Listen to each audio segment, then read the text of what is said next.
This is the Greg Bedard Patriots Podcast with Nick Campbell.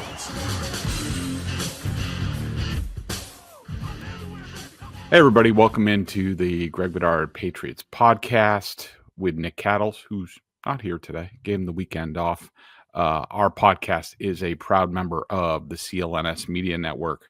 We are brought to you this week by Gametime. Take the guesswork out of buying tickets with Gametime, especially with the NBA playoffs getting ramped up. Download the Gametime app, create an account, and use code CLNS for $20 off your first purchase.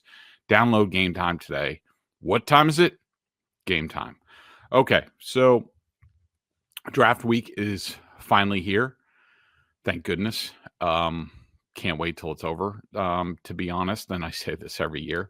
Look, I understand. Like, for fans, the draft is cool. You get to talk about it. You get to play amateur GM. I was you guys at one point in time where when I was that little Dolphins fan and I thought I knew better than Don Shula and Jimmy Johnson and everybody else about who they should draft, the guys that I'd seen in college football play that year, all that stuff. I understand it. To me, I come from it from a different perspective. As a media member, I just have realized over the years how little information that I have, that these NFL teams have at their disposal, especially when we're talking about the internal makeup, football character, off-field concerns of these guys. I mean, we can all look at the film and grade these guys, but at the end of the day, that means a lot. But I would say the other stuff that we don't know about, how these guys are going to transition to being professionals, their, like I said, their internal makeup, their competitiveness, how much they love football. Those of us at home, especially me, I have no idea. I mean, I certainly know some things about some guys, but there's so much that I don't know. And I hate giving an opinion on something where I don't have a great knowledge level. And the draft is one of those things. I mean, I'm there are a lot of people who love the draft and write about it nonstop, do mock drafts nonstop. Me, I'm more of like, whatever team I'm covering and whoever's in charge of personnel and the head coach, they're in charge for a reason. They have experience. They have all this information. They get to pick who they want. I'm not really going to complain about it. I mean, sure, I might flip out or might be angered when over the past couple of years the Patriots failed to really invest in the offensive tackle position, and now we see where they are. But in terms of who they pick, they're entitled to do that, and I'm not gonna rip them. There might be a few moves that I won't like, or there'll be some binkies that I wish they got that maybe go on elsewhere. Like I remember, a couple of years ago, and I'll do a Patriots redraft after the draft's over on, what I would have done knowing the way that the draft plays out. Right now, we have no clue who's going to go. We have a good idea who's going to go in the top 3, but I wouldn't say it's 100%. But after the fact, we'll know. We'll know exactly what players were on the board. And I'll do my annual redraft. A few years ago, I gave Isaiah Pacheco to the Patriots in the 7th round. And, of course, he goes to the Chiefs. And, we know what he's done. So draft week is here. Like I said, I can't wait till it's over because I want the Patriots to pick the players and let's go. Let's see them on the football field. I think the first time we get an opportunity to see them, it's kind of late this year. Vrabel kind of doing Belichickian things. I want to say it's like May 20th, somewhere around there. And the mandatory mini camp is in early June this year, second week in June, I think. And then I'll have a better idea of what's going on with this new program, the new players, where they fit, like all that stuff. But it's high time for me to do a mock draft. I will probably do some form of one again for draft day for Thursday, whether that's just a first round or it could be another first round plus mocking the other picks that the Patriots have. So we'll see how that goes. But let's go. I released it on Boston Sports Journal today. It's Easter Sunday. Hope everybody's having a great day. If you celebrate on Sunday, April 20th, I released it this morning. BSJ members get my full comments. here on the podcast, you'll get some basically truncated comments. There's a lot of stuff I put in, whether if Bob McGinn wrote up on somebody or our lads, somebody like that, for a little bit more information on some of the players. So just to let you know, I did not make any trades in this draft. I just picked where the Patriots were with all their picks. And I also went with chalk in the first 3 picks, which is Cam Ward, Travis Hunter, Abdul Carter. So the Patriots are on the clock at 4, and I selected for your New England Patriots Will Campbell, offensive tackle, LSU. I just and to correct what Elliot Wolf was saying about Jalen Polk, Will Campbell is not the hero Patriots fans deserve, but he is the hero they need. To me, this is pretty simple. The Patriots have a glaring need at left tackle. Is Will Campbell the prototype? No. Is there a chance that he ends up being a guard for the bulk of his career? Yes. It is what it is. It's not perfect. This draft isn't perfect. You can't pick the draft. You can't say, well, I'm only going to, pick if there's some sort of franchise left tackle at 4. It's just not there this year, and so it is what it is. I mean, the Patriots, the way I think about it and talking to people around the team, they cannot, in my mind, they can't afford to pass on a tackle at 4 and hope to get one by trading up or at 38. Like they've done that too many times. They can't do it. They have to bite the bullet. And, to me, Campbell is good enough. He's not exactly what I'm looking for. Could you argue that other guys are better, like Kelvin Banks or is it, Simmons or whoever? Yes, you could. But, where the Patriots are right now, I think that Campbell is the best that they can hope for. Again, to me, it's very simple. The Patriots have a glaring need at left tackle. You plug Will Campbell in there for let's just say his first year. You now are upping the level of this team. You now see how they can have a functioning offensive line and a good offense. Vastly improved over last year. If you take, let's say you take Tyler Warren or Ashton Genty or Jalen Walker, the defensive end, there's way too much risk involved that you're going to be able to trade up and get one of these guys later in the first round. I mean, maybe the Patriots have, deals set up where that's what they're going to do. I mean, if you told me right now, would it shock me if they took Tyler Warren at 7 and then traded up in the bottom of the first round and took, one of these tackles? No, it wouldn't surprise me. To me, that would probably be the best thing to do. I'm just not taking the chance anymore. They've screwed this up too many times, whether it's Bill Belichick or Elliot Wolf. I'm not waiting. I'm not hoping. Will Campbell, you plug him in at left tackle this year, I think he gets you by. If Brandon Coleman, a 3rd-round pick, can be plugged in at left tackle for the Commanders and then go to the NFC Championship game last year, and now he's moving inside. They traded for Laramie Tunsil. Like, if Brandon Coleman can do that, Will Campbell can do that. And to me, that is the best path forward for the Patriots. Just take Will Campbell. He has the highest floor imaginable. He's a great leader. He's smart. He's tough. He's good. Is he perfect? No. Do I think he can handle it and adjust? Yes. And, if you have to kick him inside a year or 2 down the road, so be it. Okay? I mean, the Patriots have to get better. If they can't risk. I mean, people will say, well, what about Simmons from Ohio State? He could be the best guy. Yeah, but he's also coming back from injury, and a serious knee injury, the patellar tendon, that a lot of big fellas, it's not always 100% how they come back. And I'm not risking that right now. I'm not. I mean, I like Banks. I like these other guys, and we're going to talk about another one in a second. But I am going with Will Campbell, knowing that He's going to be a damn good NFL player for a decade plus. He's going to be a leader on my team. Hopefully, he's my left tackle forever. Him and Drake May are Batman and Robin, and along with, some other people that they add to this team. Yeah, I am going with Will Campbell, and I'm not blanking about it. I'm not going to be disappointed. I'm not going to throw a temper tantrum because he's quote unquote not worth the 4th overall pick. That's not what this pick is about. This pick is about making the Patriots better. Will Campbell makes the Patriots better.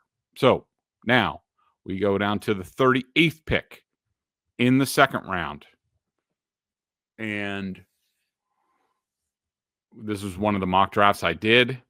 This guy was here. My top 4 or 5 picks, they were all surprised me that they were available in this online mock draft that I did. Hey, what are you going to do? You can only play the hand that's dealt to you. And in the 2nd round, 38th overall, the New England Patriots select Aireontae Ersery, offensive tackle, Minnesota. Yep, that's right. I double dipped at offensive tackle, and I don't feel badly about it at all. I mean, you just look at it. Morgan Moses is 34 years old. What's he have, a year? Maybe. We'll see if he stays healthy. I mean, he has in his career. Could be coming to the end of the line. What do you have What do you have behind that? Caden Wallace, Vidarian Lowe. I mean, okay, maybe Wallace has a chance to be a swing tackle. Maybe he's a right tackle. Maybe he's flashed in off-season camps or whatever, the OTAs. All they've done is work out so far. Similar to the Will Campbell pick, I'm not chancing the offensive tackle thing anymore.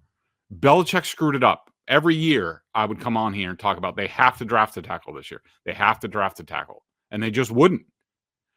And it completely set this program back. Probably ended up getting Belichick fired from here. And I'm done with that. And I think that a credit to Mike Vrabel and all the guys on the Patriots. I think they've done a good job building up this team, building up the talent level, especially on defense. We know that they're missing some things on offense. But I can't pass on another tackle here. And it might not. Ersery might be gone in the 1st round. I think he will be. But somebody among Josh Connerly, Josh Simmons, Anthony Belton, Ozzie Trapillo from BC, one of those guys could be there in the 2nd round. And if the Patriots think it's value, like I know that Ersery is value at 38, then I think they should take him. And look, this selection covers me in a few different ways. Ideally, I've just drafted my bookend tackles for the next 10 years. Will Campbell on the left, Ersery on the right. Ersery is a big dude. Both of these guys are big dudes. Ersery's a little bit bigger, a little bit longer arms. They're both 6'6". They're both, 320 plus.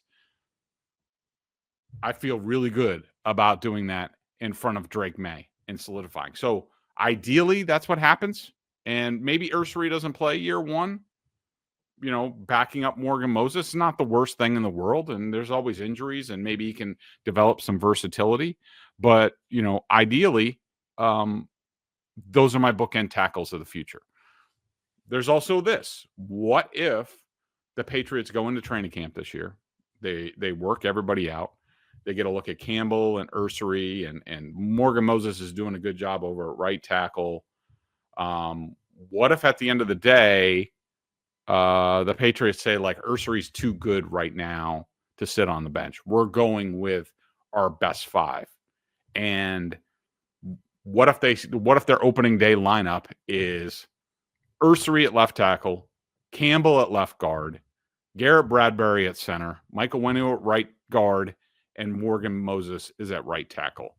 Do I care that the guy I drafted at 4 is now inside, and maybe the guy I drafted at 38 is the better quote unquote left tackle? No, I don't care. The bottom line is the Patriots now with that lineup have a really good offensive line. And if Ersery is really good and pops and could be a Pro Bowler, if Campbell pops and could be an all-pro type in time at guard, I don't care. I don't care how I got him.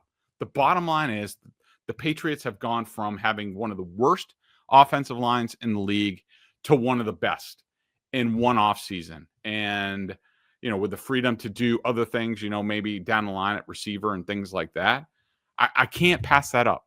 It would solidify, give a foundation to this offense that it hasn't had. It would give Drake May a chance. It would give Ramondre Stevenson a chance, and these receivers and things like that. Like, to me, if you want the Patriots to compete as soon as possible, drafting 2 offensive linemen, and I would be open to a center somewhere down the line, not this high, but I would have loved to have come away with a center. I don't think I do in this draft, but you give me 2 guys that could start as rookies and improve this offensive line, I feel really good at the end of the day about that. We will get back to the rest of the mock draft in just a second, as soon as I tell you about Gametime. If you've ever been to an NBA playoff game, especially at TD Garden, there's nothing like it. The crowd is into it. Everybody's going crazy. You got celebrities, all that stuff. There's nothing like it in sport. And so to really understand the experience as a sports fan, you got to get there. And the best place to get there, to go find a way into these games, is my friends over at Gametime. Gametime makes getting tickets faster and easier, even for hard-to-get playoff seats. Prices on the Gametime app actually go down the closer it gets to tip-off.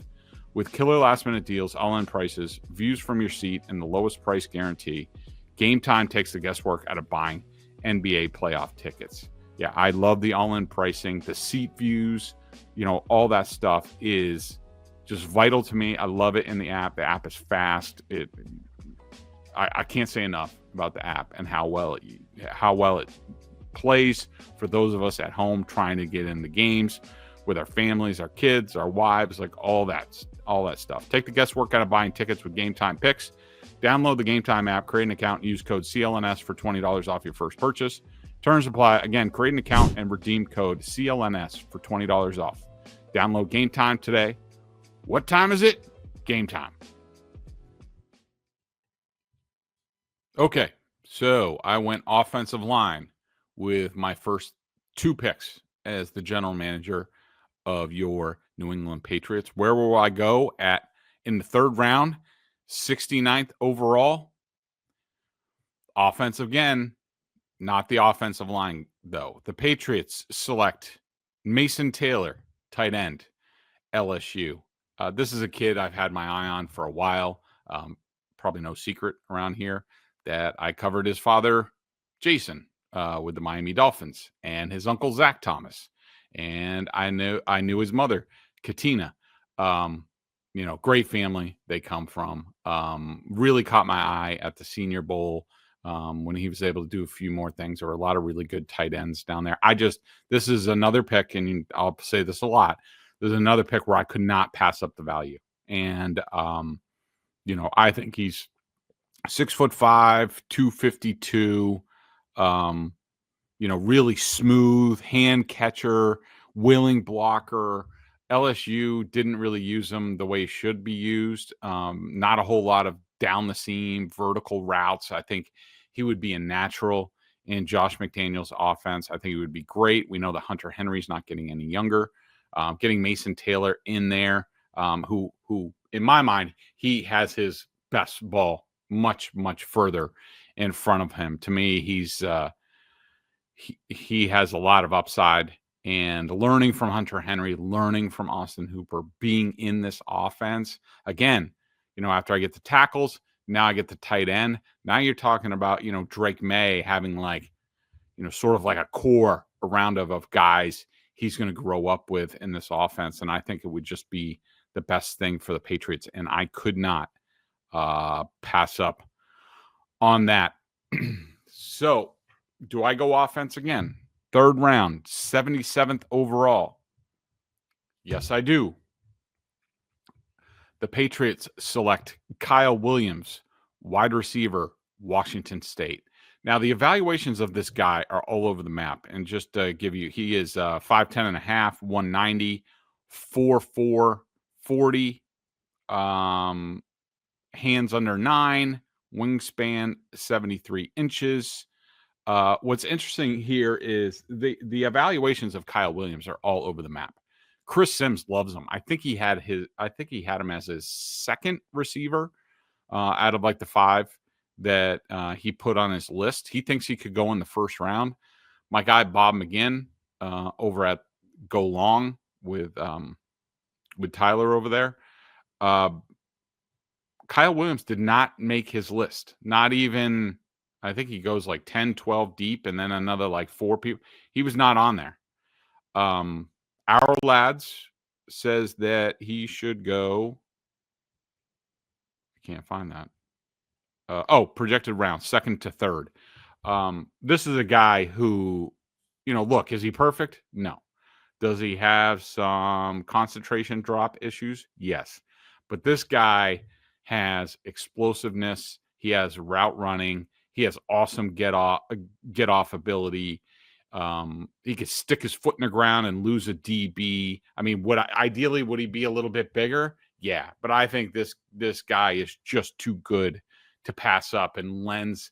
He brings explosiveness that I don't think like a Kayshon Boutte, Javon Baker, any of these guys that the Patriots have, certainly Jalen Polk. I just don't think they have that. And I can't pass on it at this point in time. I wanted to read a little bit of what our lad said. He is a playmaker who can create something out of nothing and outrun angles of pursuing defender, get off, puts pressure on defensive backs, reaches his top speed in an instant. This shows up on film. He really gets up to speed and has several examples of growing vertical separation, tracks the ball over his shoulder with balance and boundary awareness, does not waste time post-catch, gets north in a hurry, creates from scratch, makes plays with speed, toughness, physical nature, lacks the radius that can get covered up in traffic, too many focus drops, and has small hands. I just can't pass up Kyle Williams. I think he's really good. I think he's been mentioned a little bit during the process, but I think he's great. Now we are into the 4th round. I'm sure the Patriots probably would have gone defense by now. Is Greg Bedard? No. 4th round, 106th pick overall. The New England Patriots select R.J. Harvey, running back, UCF. One of my favorite players in this draft process. Stood out at the Senior Bowl. The dude is just quick, moves all over the place. Good acceleration, can take it to the house. Ability as a pass catcher. To me, he is the type of guy who can serve as that Patriots pass back for right now. And let's see what he does to develop in the future. He is, he is 5'8", 205, 4'40", 9-inch hands.